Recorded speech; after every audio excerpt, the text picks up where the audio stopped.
ایوب نے خبر دی، کہا کہ میں نے ابن سیرین سے سنا، انہوں نے کہا کہ ام عطیہ رضی اللہ عنہا کے یہاں انصار کی ان خواتین میں سے جنہوں نے نبی کریم صلی اللہ علیہ وسلم سے بیعت کی تھی ایک عورت آئی۔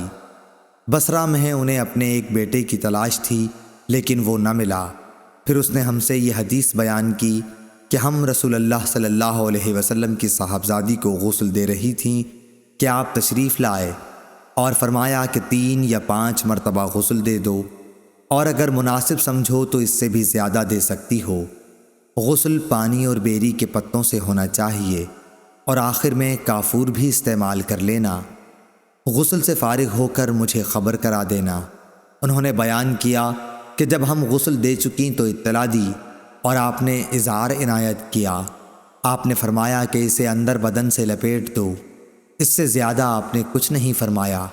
مجھے یہ نہیں معلوم کہ یہ آپ کی کون سی بیٹی تھیں، یہ ایوب نے کہا، اور انہوں نے بتایا کہ اشعار کا مطلب یہ ہے کہ اس میں نعش لپیٹ دی جائے۔ ابن سیرین رحمہ اللہ بھی یہی فرمایا کرتے تھے کہ عورت کے بدن میں اسے لپیٹا جائے، ازار کے طور پر نہ باندھا جائے۔ صحیح بخاری حدیث نمبر 1261۔